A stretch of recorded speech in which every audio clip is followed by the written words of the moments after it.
जिंदगी जैसे पहेली, जैसे कि कोई सहेली। जिंदगी जैसे कहानी, थोड़ी नई थोड़ी पुरानी। कभी चाबुक, कभी चॉकलेट, कभी रौनक, कभी धक्कम पेल। ये भी हो सकता है, वो भी हो सकता है, बट ऑलवेज रिमेंबर, लाइफ में कुछ भी हो सकता है।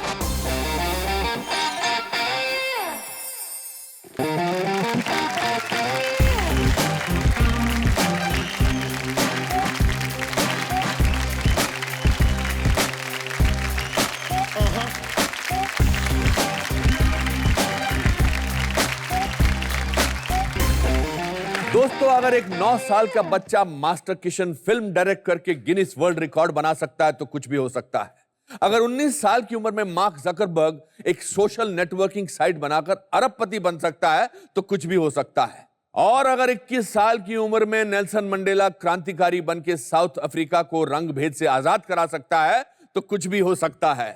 जिंदगी के सबसे ठोस कदम आप जिंदगी के सबसे अस्थिर पल में उठाते हैं, लेकिन यही कदम आपको अपना सपना पूरा कराते हैं। आप देख रहे हैं द अनुपम खेर शो, कुछ भी हो सकता है।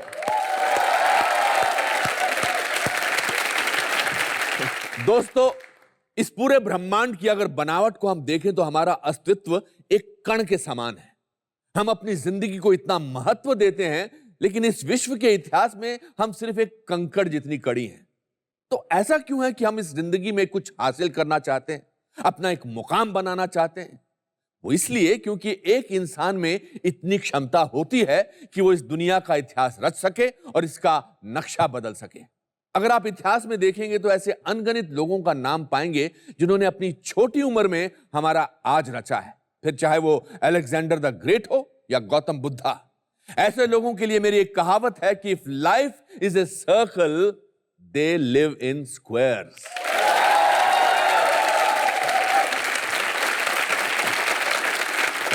दोस्तों, आज जो मेरे दोस्त यहां आए हैं वो यंग अचीवर्स की नई पहचान है।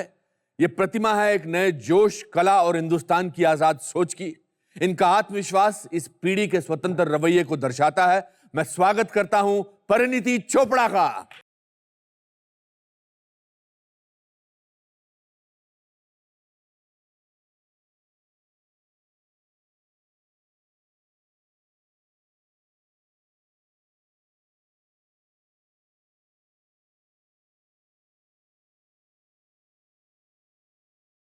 Hi guys. हाय हाय हाय। सर, इतना अच्छा इंट्रो। आप इसकी पूरी हकदार हैं परिणीति। Thank you sir. हमने एक फिल्म किया दावत इश्क, जिसमें 2 महीने परिणीति, मैंने और एक और गेस्ट ने 2 महीने साथ गुजारे हैं। अंबाला किए हैं आप। जी सर। और आपका एक सपना है कि अंबाला को आप वर्ल्ड मैप पर डालना चाहती हैं। जी जी जी। आई होप इंडियन मैप पे थोड़ा सा आ गया है। आई होप अब वर्ल्ड मैप पे आई जस्ट फील कि पूरी जिंदगी जहाँ पे मैंने बिताई है, बहुत कम लोग उस जगह के बारे में जानते हैं। हमेशा उनको बताना पड़ता है कि अंबाला ना चंडीगढ़ के पास है। तो वो कहते हैं अच्छा अच्छा अच्छा अच्छा चंडीगढ़ के पास है। मैं चाहती हूँ कि अब लोग बोले चंडीगढ़ अंबाला के पास है। अरे वाह। तो आई जस्ट वांट पीपल कि वो लोग कहें कि अच्छा अच्छा परिणीति अंबाला से और हम अंबाला को जानते हैं। ये क्यों इंपॉर्टेंट है कि दुनिया को उस जगह का एहसास हो? आप तो मशहूर हो गई। मुझे ऐसा लगता है एक छोटी जगह के जो लोग होते हैं, आपको तो पता ही है कि हमें ज्यादा एक एम्बिशन होता है, क्योंकि हमें वहां से निकलना है, हमें कुछ करना है। ऐसा नहीं कि मैं अब एक भारतीय नारी निकली हूँ कुछ बदलने के लिए, बट मैं चाहती हूँ कि चाहे आप छोटे शहर से हैं, आपको दूसरी नजर से ना देखा जाए। ये मुझे स्मॉल टाउन से बड़ी कोफ्त है एक्चुअली। अच्छा। तो वो निकालना चाहती हूँ। क्या करते हैं आपके पिताजी? मेरे पिताजी आर्मी के साथ बिजनेस करते हैं। वो आर्मी सप्लायर हैं, जो भी आर्मी को चाहिए होता है, एक्सेप्ट आर्म्स एंड एम्यूनिशन। उनको जो भी चाहिए वो मेरे डैड सप्लाई करते हैं। तो आप स्कूल में गई, आपको हमेशा इंपॉर्टेंस प्रॉब्लम थी? क्या मतलब है आपका? नहीं, मैं अच्छी तरह से बोल रहा हूँ। मैं आपसे जो भी बात करूंगा सिर्फ प्यार से बात करूंगा। ऐसी कोई मुझे आपकी गलती या खामी नहीं निकालनी है। आई एम श्योर आप अपनी क्लास की मॉनिटर रही होंगी। जी। हैं?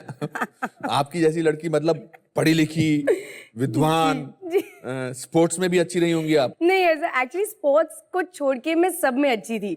मतलब मैं वो एक अच्छी बेटी थी जो को करिकुलर्स में अच्छी है, ड्रामेटिक्स में, डेक्लेमेशन में, डिबेट वगैरह में। Debates of course, and class monitor, फिर head girl of the school, फिर पढ़ाई में नंबर भी अच्छे थे। तो इनफैक्ट सहज और शिवांग जो मेरे दोनों भाई हैं वो कहते थे तेरी वजह से हमें ज्यादा पढ़ना पड़ता है, क्योंकि आप बहुत मैं अच्छे। हमेशा एक अच्छा सा उनके लिए बेंचमार्क रखती थी। ये सब मेरी मॉम की वजह से है। मेरी मॉम NRI हैं, सो टू से, बाहर पली बड़ी, और फिर उनकी पापा से शादी हुई अम्बाला में। तो उनको हमेशा ये था कि अम्बाला जैसे छोटे से शहर में मैं अपने जो तीनों बच्चे हैं उनको स्मॉल टाउन नहीं बनने दूंगी। मतलब उनको अच्छे से अंग्रेजी आनी चाहिए, उनको दुनिया देखनी चाहिए, कि अगर मैं आज उनको लंदन ले जाऊं तो उनको शौक ना लगे। देखिए आज के एपिसोड में तो हम अम्बाला को बहुत मशहूर कर दिया हमने, करेक्ट है कि नहीं? अब 50% तो एक बार हो अम्बाला चुका के लिए थाले तारी मार देते हैं। और फिर अम्बाला के बाद आपने ऐसी लीप ली कि ना आप दिल्ली गए ना बॉम्बे, आप सीधा लंदन चले गए, इंग्लैंड चले गए।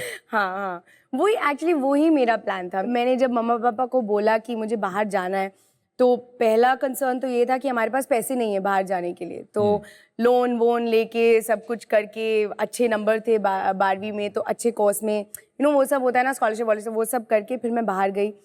कहाँ गई थी आप? मैं मैनचेस्टर बिजनेस स्कूल। अच्छा। मेरे हिसाब से जो भी मैं हूँ अब एट द मोमेंट, जैसी भी इंसान हूँ, वो मैनचेस्टर की वजह से। मैनचेस्टर यूनाइटेड में भी कुछ आपने कुछ चाय वाय कॉफी वॉफी बेची? जी। फुटबॉल क्लब में? जब मैं लोगों को ये बताती हूँ कि मैं यूनाइटेड में काम करती थी, वो बड़े इम्प्रेस हो जाते हैं कि यार मैनचेस्टर यूनाइटेड में आप काम करते थे।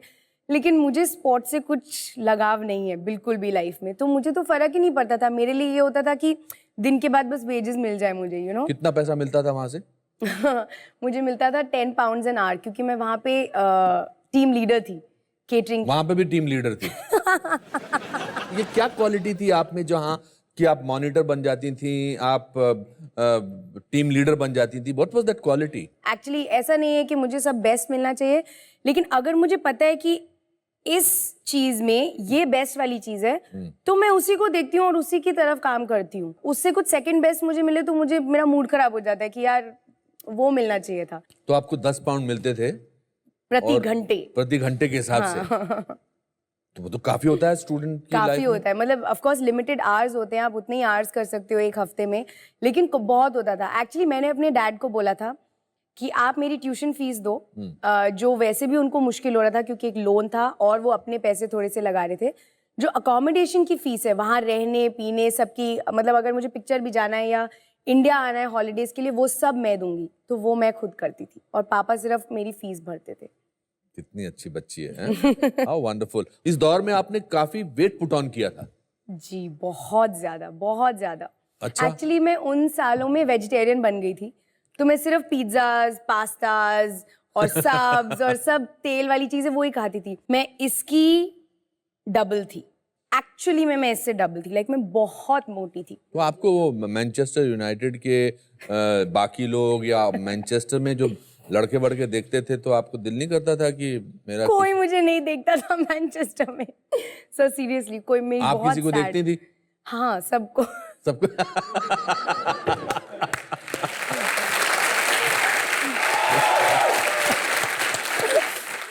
लंदन रिसेशन के दौर से गुजर रहा था। हाँ। जब आप वहां थी और आपने डिसाइड किया कि आप हिंदुस्तान चली आए। जी, रिसेशन आया इन द ईयर जब मेरी ग्रेजुएशन थी एंड मैं अच्छी स्टूडेंट थी और मुझे लगा कि अगर मुझे जॉब्स नहीं मिल रहे हैं तो सच में कुछ प्रॉब्लम है, क्योंकि मैं हर बैंक के फाइनल इंटरव्यूज पे थी। एंड एक दिन मैं एक स्टेशन पे बैठी थी लंदन में, बहुत ही फिल्मी था। मैं बैठी थी और मैं ट्रेन का वेट कर रही थी और मैं रोने लग गई और मैं इतना रोई। मैंने फाइनली फोन किया और मैंने कहा मैं आज रात को निकल रही हूँ। किस बात के लिए रोना आया था? मुझे यही लग रहा था कि मुझे 6 महीने हो चुके थे लंदन में और मेरा टाइम वेस्ट हो रहा था, मेरा वीज़ा ख़त्म हो रहा था।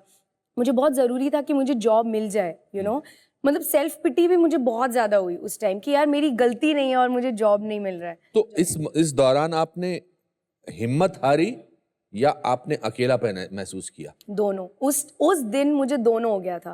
लाइक उस दिन सर मैं एक्चुअली थक गई थी।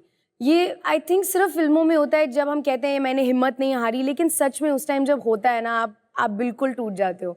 आपको लगता है हमारी गलती नहीं है, मैं क्या करूं? तो मैं बॉम्बे आई और यहाँ पे भी बैंक्स रिक्रूट नहीं कर रहे थे बिल्कुल, मुझे यहाँ भी जॉब्स नहीं मिल रही थी, फ्री इंटर्नशिप्स भी नहीं मिल रही थी। और फिर मैं एक दिन यशराज गई और वहाँ पे उन्होंने यशराज स्टूडियो, यशराज स्टूडियोज यश गई चोपड़ा जी का स्टूडियो जी। और मैं उस टाइम तक मुझे फिल्मों से कोई लेना देना नहीं था।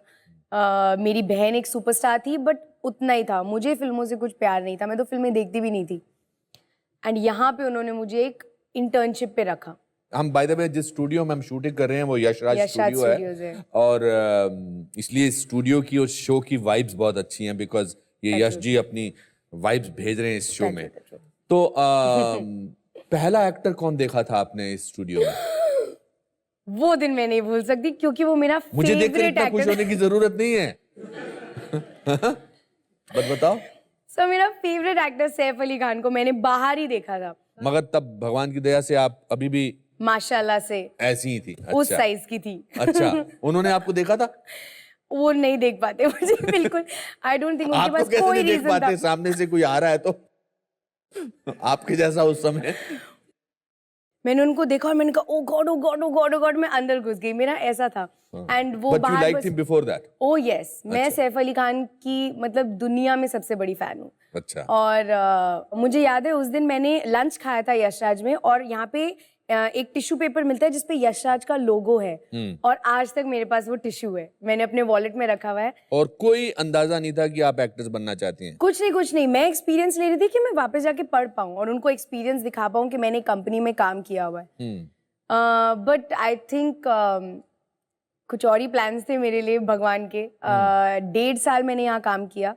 1.5 साल आपका क्या काम था होता था यहाँ पर? मैं मार्केटिंग में काम करती थी, तो हर एक फिल्म जो यशराज की रिलीज होती थी उसकी जो प्रमोशंस होती हैं 1-1.5 महीने की उससे पहले, तो उसमें हम लोग काम करते थे, हम लोग प्रमोशंस करते थे। और कभी दिमाग में नहीं आया था कि I want to act? Finally band Baaja Baaraat जब आई थी, जो मेरी लास्ट फिल्म थी जिसपे मैंने काम किया था, तब तक मुझे हो गया था कि अच्छा अब मैं एक्टिंग ट्राई करती हूँ। क्यों, कैसे हुआ था? आई डोंट नो, एक फैसिनेशन हो गई थी एक्टर्स से कि इनकी लाइफ काफी कूल होती है। एंड बैंड बाजा तक मुझे लग गया था नहीं मैं एक बार ट्राई करती हूँ, देखती हूँ क्या होता है। एनीवे मुझे जॉब्स नहीं मिल रहे, पैसे है नहीं फर्दर पढ़ने के, तो मैं ये ट्राई करती हूँ। और बट उससे पहले आपका फिल्मों के प्रति या एक्टर्स के प्रति क्या? थोड़ा बेटर हो गया था। पहले मैं बिल्कुल ये कहती थी कि एक्टर्स तो मतलब बकवास काम होता है उनका, सिर्फ तैयार होके 2 डायलॉग बोलने होते हैं और इतने पैसे मिलते हैं उनको। ये मेरा होता था। Thanks, हाँ। लेकिन ये सच नहीं है, ऐसा नहीं होता, बहुत मुश्किल होता है एक्टिंग करना कैमरा के सामने। किसी ने रूडनेस दिखाई थी या किसी ने बदतमीजी से बात की थी? मैं बहुत छोटी थी और मैं एयरपोर्ट पे मैंने एक एक्टर को देखा था और मैंने कहा था अच्छा मैं इनसे ऑटोग्राफ लेके आती हूँ, और उन्होंने बहुत ही गंदी तरह बात की थी और मैं छोटी सी थी, मतलब मैं 6 या 7 साल की होंगी और मैंने बोला था can I have a autograph? उन्होंने कहा था तो मैंने कहा यार पता नहीं किस बात का एटीट्यूड है, और मैं छोटी सी थी। इट्स नॉट कि उसकी वजह से, but that was also included. Impression आपके दिमाग में रह गया था। मैंने कहा पता नहीं कैसी इंडस्ट्री होती है, कैसे लोग होते हैं, ये सब चीजें। फिर मैंने जिन लोगों के साथ काम किया वो बहुत अच्छे लोग थे, तो मैंने कहा ये इंडस्ट्री इतनी बुरी नहीं है, एक्चुअली अच्छे ही लोग हैं यहाँ पे सब। और फिर मैंने डिसाइड किया चलो अब एक्टिंग करते हैं। वो डेट याद है आपको जिस दिन आप लंदन के स्टेशन पर रोई थी? हाँ। क्या डेट थी? अगस्त में, आई थिंक इट वाज 8 अगस्त 9 अगस्त ऐसा कुछ। मैं सितंबर में इंडिया आ गई थी। 8 अगस्त। 8 अगस्त को रोई आप। अगर आप उस दिन ना रोती तो मैं आप यहाँ बैठे शायद ये इंटरव्यू नहीं देती। बिल्कुल भी नहीं। इसलिए मैं हमेशा कहता हूँ कि लाइफ में कुछ भी हो सकता है।